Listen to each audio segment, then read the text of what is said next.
He proposed to her in front of 200 people. The whole market went silent, and she said yes. But 2 weeks later, she found out the entire thing. The ring, the kneeling, the tears in his eyes was a bet he made with his friends over palm wine and cigarettes the night before. And what he did not know, what none of them knew, was that Ngozi had been carrying a secret of her own, one that would not just destroy the proposal, it would destroy everything. If you are new here, subscribe before the story swallows you whole, because where this goes, you are not going to want to miss a single second.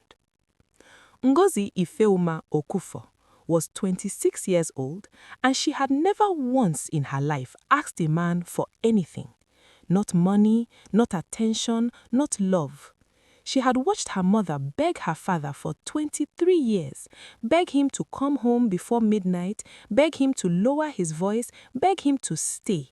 And she had made a quiet promise to herself at the age of 9, sitting on a cold cement floor while her parents argued behind a wooden door, that she would never live like that, never.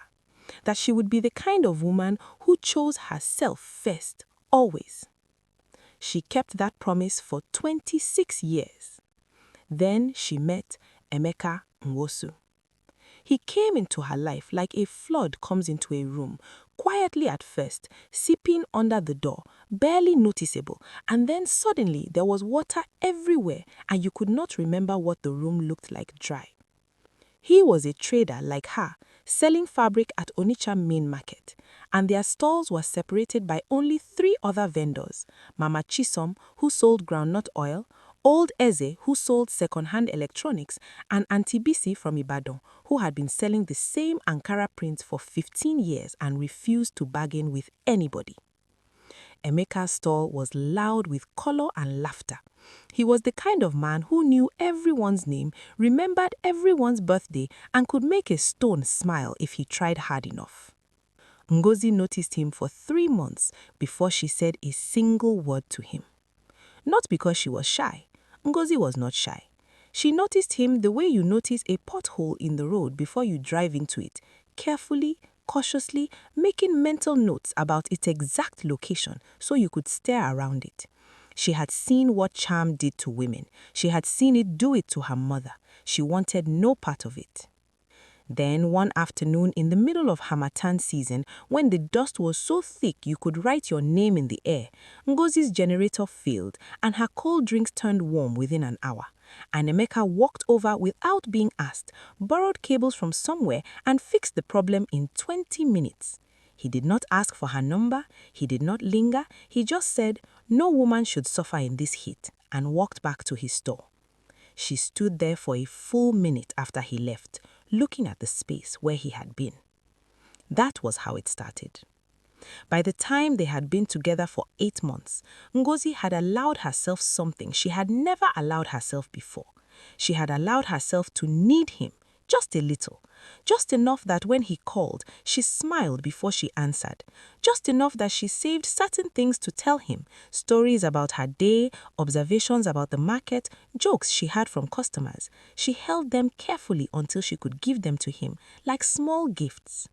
She did not call it love out loud. She was not ready for that word, but she held it somewhere in the back of her chest, quiet and warm, like an ember she was afraid to breathe on too hard. What she did not know was that Emeka had a group of friends who met every Friday evening at a small bar called Ogechi's Place, a rusted zinc-roofed building behind the mechanic workshop on Zik Avenue. There were 5 of them: Emeka, Chukwuebuka, Obiora, Kelvin, and a man they all called Bullet, though his real name was Ifeanyi. They had been friends since secondary school. They drank together, argued about football together, complained about money together, and they bet on things. Small things at first. Who could drink 5 bottles of Origin without standing up to urinate? Who would marry before 40? Who had the most stubborn mother-in-law? Small, stupid bets between men who had too much time and not enough sense. It was Chukwuebuka who started it. He was the loud one, the one who laughed before the joke was finished, the one whose mouth moved faster than his brain could catch up. On a Friday night in October, 3 weeks before the proposal, Emeka leaned across the table and pointed at Emeka and said, "I bet you cannot propose to that your Ngozi in public, in front of people, in the market, real kneeling down, ring and everything." Emeka laughed. "Wetin you dey talk?" "I'm serious. She doesn't even know you love her like that. I've seen how she looks at you, like she is still deciding, like you are on probation." The others laughed. Obiora slapped the table. Emeka said, "She knows." "Then prove it," Chukwuebuka said. "Propose. In the market, this month, I'll give you 20,000 naira. The table went quiet for just a second. That particular quality of silence that falls in a room when a bad idea lands and everyone feels it land, but nobody wants to be the one to say so. Bullet opened his mouth. Kelvin looked at his bottle. Obiora scratched the back of his neck, and Emeka said, "Double it and you have a deal." The thing about Emeka Nwosu that nobody who loved him wanted to admit was this. He was a man who needed to be seen. Not in a cruel way, not in the way of someone who wanted power over others, but in the deep, restless way of someone who had grown up invisible, the middle child in a house of 7, the average student in a school full of bright ones, the quiet trader in a market that celebrated the loudest voices. He needed people to look at him and see something worth looking at. And the bet, as stupid as it was, as wrong as it was, had given him a shape to fill, a performance to give. He told himself it was just a bet. He told himself he would have proposed eventually anyway. He told himself that if Ngozi said yes, the reason he asked didn't matter, only that she said yes. He had not yet learnt that the reason is always the thing that matters most. He spent 2 weeks planning it. He bought the ring from a jewelry shop on Oguta Road, not the most expensive ring, but a real one, silver with a small white stone that caught the light when you turned it. He rehearsed what he would say to himself in the mirror 3 nights in a row. He told Chukwuebuka the plan, the exact day, the exact time, the exact spot in the market, so that Chukwuebuka could bring the others and witness it, because the bet required witnesses. He did not tell himself what he was doing to her. He did not think about her at all, not really. Not the version of her that kept promises to herself, that had spent 26 years learning not to need anyone, that had opened slowly and painfully like a hand that had been clenched into a fist for years. He thought about the performance. He thought about the 40,000 naira. He thought about how it would look. On a Tuesday morning, the 16th of October, Emeka walked to Ngozi's store with the ring in his breast pocket and his heart beating faster than he had expected. She was arranging fabric when he arrived, folding and stacking with the focused precision she brought to everything. She did not look up immediately. She said, "You are early," the way she always greeted him when he came before 10. "I wanted to see you," he said. She looked up then, something in his voice. "You okay?" "I'm better than okay." And then he knelt, right there, in front of her stall, in the middle of Onitsha main market, with the noise and the color and the crowd and the smell of pepper and petrol and groundnut oil all around them. He knelt on the dirty concrete floor in his clean trousers, and he held up the ring, and he looked at her, and he said words, real words, tender words, words about how she had changed something in him, how she was the first woman who had ever made him want to be still. He said her full name, Ngozi Ifeoma Okafor. He said it like it was something precious. The market stopped. That is not an exaggeration. The vendors nearest them stopped mid-transaction.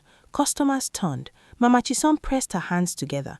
A small crowd gathered the way crowds gather in Nigerian markets, quickly, silently, with collective held breath. Ngozi stood very still. Her hands had stopped moving over the fabric.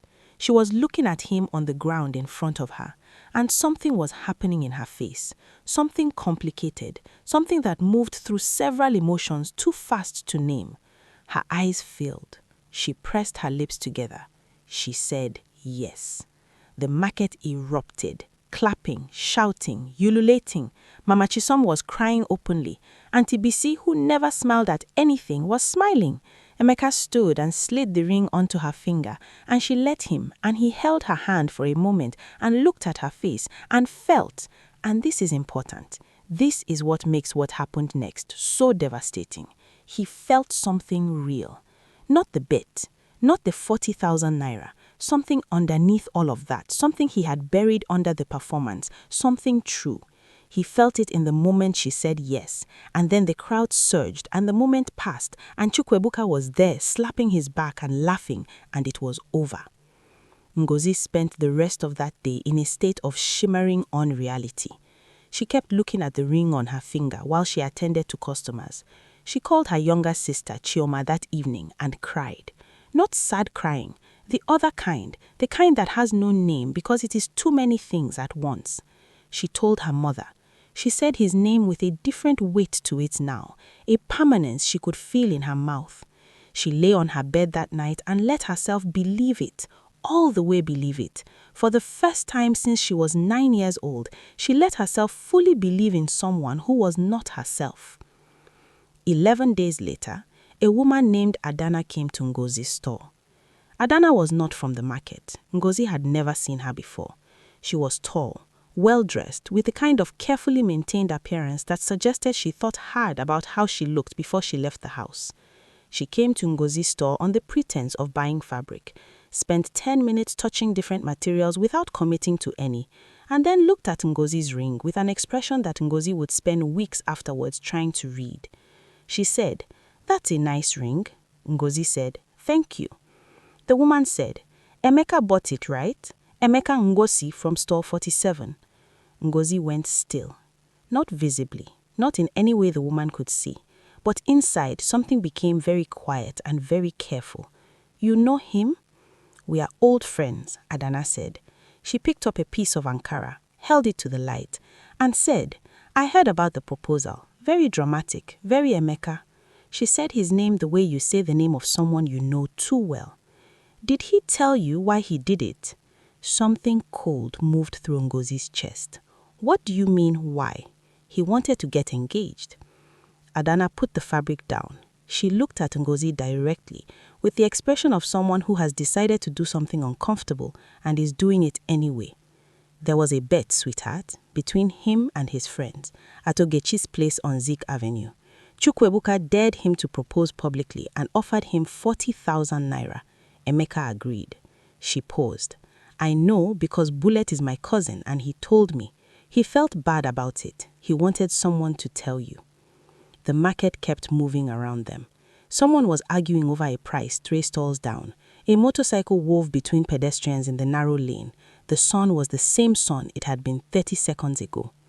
Ngozi did not cry. She did not raise her voice.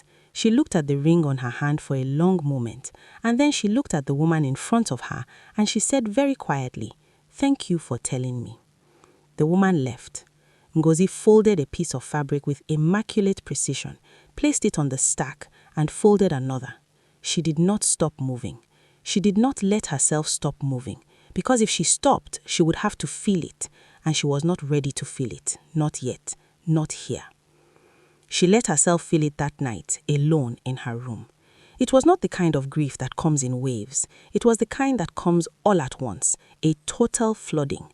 She sat on the edge of her bed with the ring still on her finger and felt 26 years of careful protection collapse in a single hour. Every wall she had ever built, every promise she had made to herself in that cold cement hallway at age 9, every year she had spent learning to need nothing from anyone, all of it gone. Not because she was careless, because she trusted someone who did not deserve it. She did not sleep that night. And here, right here, is where the story changes direction in a way you're not expecting. Because Ngozi Ifelma Okafor had a secret. She had been carrying it for 6 weeks, quietly, the way she carried everything, with precision and private intensity. She had not yet told Emeka. She had not yet told her sister or her mother. She had told no one. She was pregnant. She found out 3 days before the proposal. A clinic on Okbara Avenue, a young doctor with a quiet voice, a test result she stared at for so long that the doctor asked if she was all right. She drove home in silence. She had sat with it for 3 days, turning it over in her mind, trying to understand what it meant for her life, for her plans, for the careful architecture of independence she had spent years constructing. And then Emeka knelt in the market and said her full name like it was precious. And she told herself that maybe this was how it was supposed to happen. Out of order, messy, real. She had been about to tell him that weekend. Now she sat in her room at 2 a.m. with the ring on her finger and the knowledge that the man she had been about to trust with the most vulnerable secret of her life had proposed to her on a 40,000 naira bet. And she had to decide what to do. She could confront him immediately. She could take the ring off and throw it at him and let him know exactly what she knew and watch whatever was left of his dignity crumble. Part of her wanted that. A large, hot, furious part of her wanted that badly. But Ngozi had always been more patient than her anger, more strategic than her pain. She did not make decisions from inside floods. She waited until the water receded and she could see the ground clearly. She waited 4 days. In those 4 days, she watched Emeka very carefully. She accepted his calls, she smiled at the right moments, she wore the ring. She watched how he behaved when he thought everything was fine, and what she saw disturbed her in a way she had not fully anticipated. Because he was not unbothered. He was not floating on the high of having won his bet. He was attentive, almost uncomfortably so. He brought her food from the restaurant across the market. He asked about her mother. He looked at her sometimes with an expression that was too honest to be performance. A kind of startled, uncertain tenderness, like someone who had stumbled onto something real in the middle of doing something stupid. She did not know what to do with that. On the 4th night, she called him and told him to come to her house.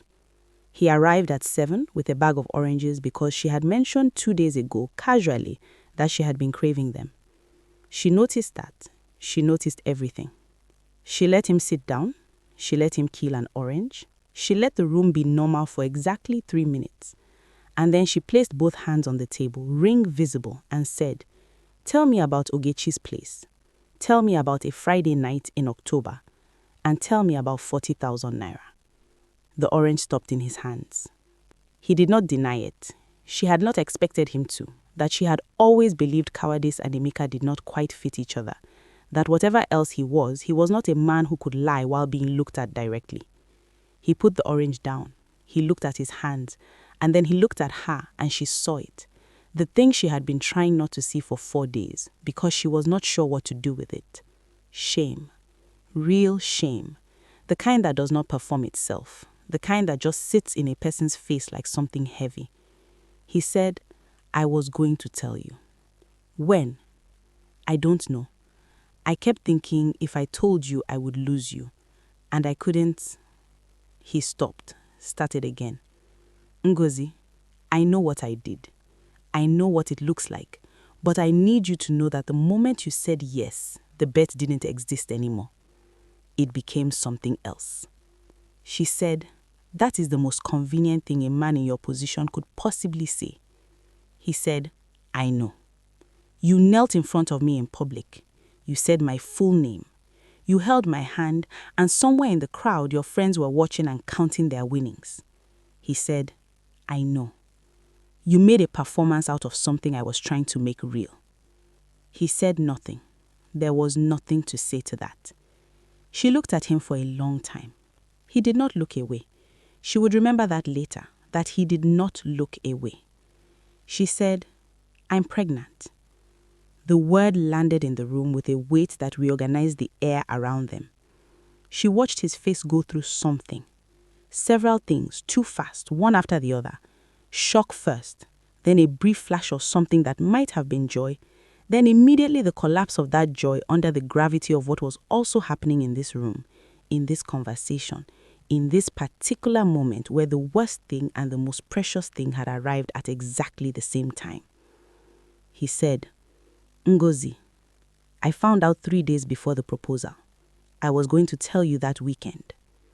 He put his face in his hands. She watched him do it and she felt everything.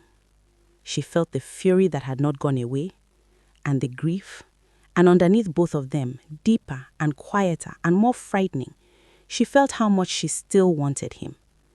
Not the performer, not the man who made bets over palm wine, the man who fixed my generator without being asked, the man who remembered the oranges, the man who, when she said yes, had looked at her with something that could not be faked.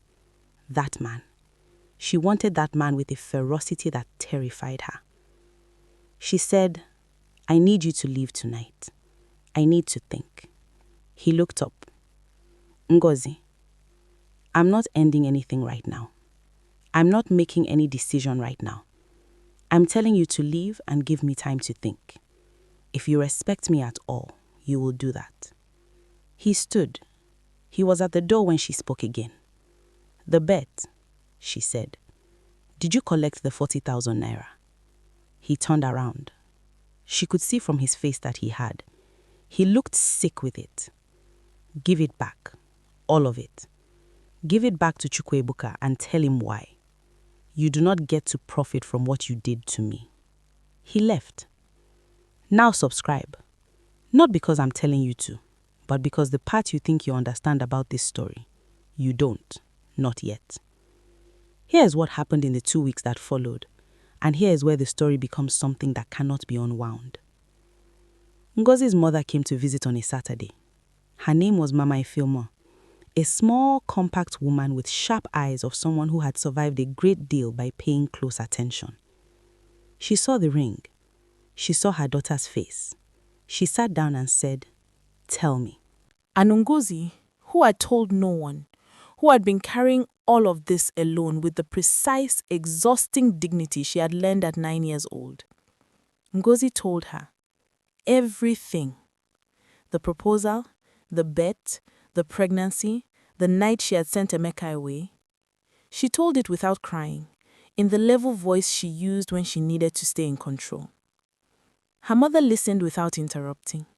She was quiet for a long time when Ngozi finished. Then she said something that Ngozi had not expected. She said, "Your father proposed to me because his mother told him to." Ngozi looked at her. "What?" "His mother said he needed a wife before he turned 30. She had a list of 3 women. I was the most available one." She paused. "I found out 4 months into our marriage from his aunt." "Ngozi, I'm not telling you what to do. I'm telling you what I did. I stayed, not because I was weak, not because I had no choice." She looked at Ngozi with those sharp eyes. "I stayed because your father, underneath everything stupid that men do, loved me. I could feel it, even before he knew how to say it, even when his actions were disqualifying everything. I could feel it, and I chose to believe what I felt." Ngozi said, "And was it worth it?" Her mother said, "You exist." Ngozi thought about that for a long time. The next thing that happened was this. Chukwuebuka came to her store. She did not know he was coming. She looked up from a transaction and he was standing there. This loud, big laughing man she had seen with Emeka a dozen times but never spoken to directly. And he looked smaller than she expected. Quieter. He did not have his usual loudness about him. He said, "Can I talk to you for 5 minutes?" She told her customer she would be back and she stepped aside with him. He talked for more than 5 minutes. He told her about the night at Ogechi's place. He told her the exact words that were said, who said what, how it unfolded, and then he said something she did not expect. He told her that Emeka had argued with him. Not that night, after. That the following week when Chukwuebuka had come to collect on the bet, Emeka had said no. That he had told him the bet was off, that he would not take the money, and that if any of them said anything about it, he would never speak to them again. Ngozi said, "He told me he collected it." Chukwuebuka shook his head. "He didn't. I offered it and he said no. He said," he paused, looked uncomfortable.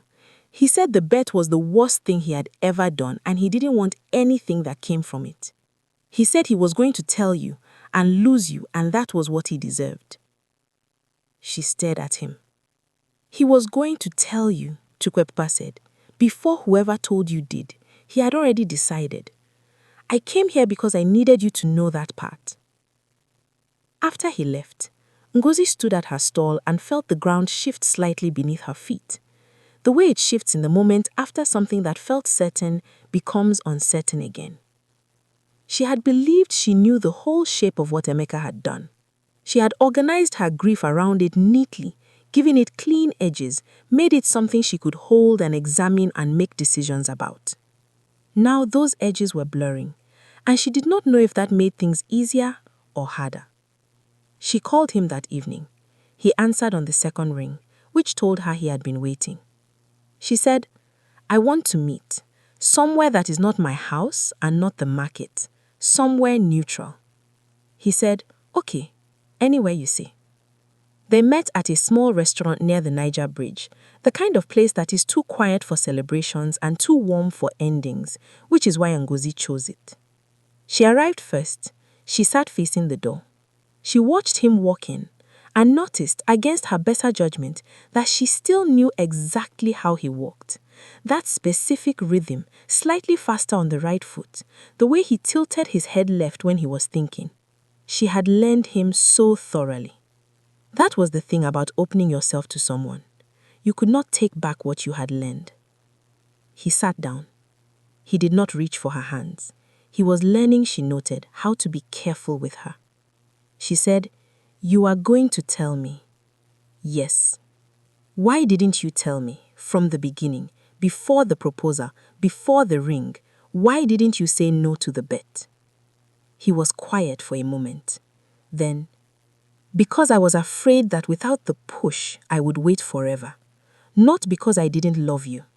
Because I was terrified of you saying no. The bet was easier. It gave me a reason that wasn't about me being afraid.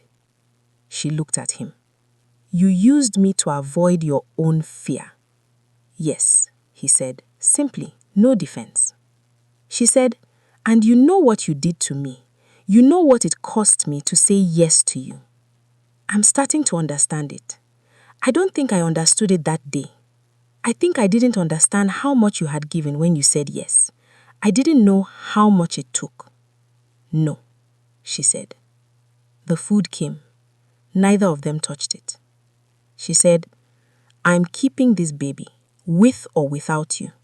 I want you to know that first. That is not a negotiation.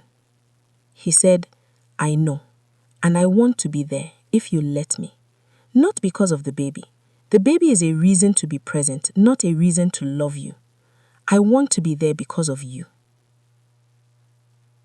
Ngozi looked out of the window at the bridge, at the brown water of the Niger beyond it, moving in the particular way of large rivers, slow on the surface but pulling hard underneath. She said, I don't trust you. I know. I don't know if I can trust you again. I know that too. But I'm going to try. Not for you. Not even for the baby. Because I refuse to spend my life protecting myself from every possible pain and call it living. I watched my mother do that after I grew up. After you kids left, she said. She built a wall after the proposal story. I never came down from it and lost the last good years of her marriage standing behind it. She paused. I am not her, and you are not my father. And I am done deciding who you are based on who he was. Emeka looked at her with that expression she had been trying not to see, that startled, uncertain tenderness. It was more visible now, less buried. He said, Ngozi, I'm going to spend however long it takes. Stop, she said quietly. Don't promise me things tonight. I don't need your promises tonight. I need you to listen to what I'm telling you, and I need you to hold it carefully, and I need you to go home and understand what it means. He nodded. She looked at the ring on her finger. She had not taken it off. She was not sure what that meant. She was not sure she needed to know yet. She said, I have one condition. Anything. Chukwuebuka, Obiora, Kelvin, Bullet, all of them. You tell them what this cost. Not the version where you are the charming friend who did something stupid and everything worked out. The real version, where you knelt in front of a woman who had been protecting herself her whole life and made her believe something that came from a bet. You tell them what that meant, not so they can feel bad, so they understand. So the next time one of them has a stupid idea in a bar, someone in that room has seen what it looks like on the other side. He said, I will. I need to hear that you will, not anything. Specifically, I will tell them. I will tell them, he said. All of it. She nodded. She picked up her fork. She started eating. After a moment, he did too. That night, she lay in her room and thought about her mother's words. You exist. The brutal, beautiful simplicity of it. 2 words that carried the weight of 23 years of difficult choosing, of staying, of deciding every morning to believe in something that kept disappointing you, and then slowly becoming something you could actually trust. She pressed her hand flat against her stomach. She thought about her child. She thought about what kind of woman she wanted to be for this child. Not a woman who ran from difficulty, or a woman who absorbed it silently and called it strength. A woman who stood in the middle of a hard thing and looked at it clearly and decided with full information and open eyes what she wanted to do. She had decided. 3 months later, on a rainy evening in January, when the streets of Onitsha were flooded ankle-deep and the market had closed early and the city smelt like wet earth and cooking smoke, Emeka came to her house and asked her again. No audience this time, no crowd, no ring. He had asked first if he could buy another ring and she had said no. Use the same one. I'm not erasing what happened, I'm choosing what comes next. He knelt in her sitting room, on the green carpet her mother had given her, in front of just her, and he said her name again, Ngozi, Ifeoma, Okafo. And this time when he said it, she felt nothing perform and nothing pretend. Just his voice, saying her name, in the quiet of a room that held only the 2 of them and whatever they were becoming. She said yes again. This time, it was real. But the story is not finished yet, because 4 years later, when their daughter Adara was old enough to toddle across the market and charmed fabric out of Mama Chisom with one smile, Chukwuebuka got engaged. His fiancée's name was Uju. She was smart, sharp-tongued, funny, and on a Thursday evening at Ogechi's place, still the same zinc-roofed bar, still the same smell of palm wine and cigarettes, someone at the table started to make a joke, a stupid joke, the shape of a dare forming in the air above the drinks. And Chukwuebuka put his glass down. He looked around the table at these men he had known since secondary school, and he said, I'm going to tell you something about Emeka's proposal to Ngozi, about what it really cost, about what I watched a woman carry alone because we thought a bet was funny. He said it without drama, without performance, the way you say things when you have decided that some things should never be treated lightly again. He said, after I tell you, if any man at this table wants to make a joke about love, go ahead, but you'll know what you are joking about. He told them everything. Nobody made a joke. And Emeka, sitting across the table with his 3rd bottle of Origin, looked at the man he had been angry with for years and felt something complicated settle.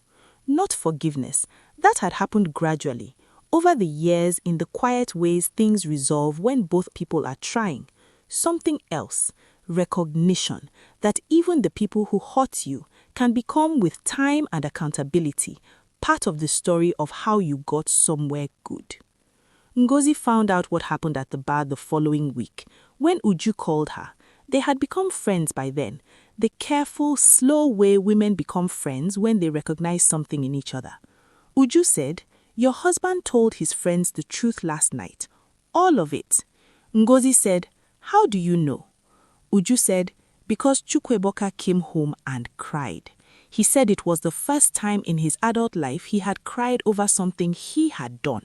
He said he didn't know a story could sit in you for years and still have that much weight. Ngozi was quiet for a moment. Then she said, "Tell him thank you for listening." She put the phone down and looked out the window of her house. A different house now, in a different part of the city, with a garden that Emeka had started planting last year in the small patch of dirt behind the kitchen, mostly unsuccessfully, but with the kind of persistent, slightly hopeless enthusiasm that she had come to love about him. She thought about the girl she had been at 9, sitting on a cold cement floor, making a promise. She thought about all the ways that promise had protected her. She thought about all the ways it had cost her. She thought about standing in a market when a man she had been cautiously, painstakingly learning to love had knelt in front of her for reasons that were partly true and partly wrong and entirely human. She had decided. She thought about the moment she said yes, both times. She thought about her daughter, asleep in the next room, who would grow up in a house where her parents had made serious mistakes and told the truth about them and stayed anyway. Who would grow up seeing that love was not the absence of damage, but the willingness to repair it carefully with both hands for as long as it takes. She thought about all of this and she felt, underneath the complexity of it, something that she could only call gratitude. Not the easy kind, the hard-won kind, the kind that knows exactly what it costs to arrive here and does not pretend otherwise. She picked up her daughter from the bedroom. Adaora blinked at her with Emeka's eyes and her own forehead and the particular expression of someone who has just been woken from a very good dream. Ngozi held her and stood at the window and looked at the city outside and said softly, to her daughter, to herself, to anyone who needed to hear it, "You are not a mistake. You are the thing that was real in the middle of the thing that wasn't, and that is enough. That has always been enough." This is the story of Ngozi Ifeoma Okafor, a woman who said yes twice to the same man, once for the wrong reasons and once for the right ones. And the difference between those two yeses is the entirety of what this story is about. Some people say love is a feeling. Some say it is a choice. Ngozi will tell you it is neither one alone. It is the moment you choose to feel it on purpose, with full knowledge of what it could cost you, and decide that you are willing to pay. If this story moved you even slightly, if it stayed with you for more than a moment, subscribe. Not because I'm asking, because the stories we tell about love, about trust, about what it means to stay and what it means to leave matter. They shape who we become, and there are more stories here worth carrying with you. Stay, there is always more.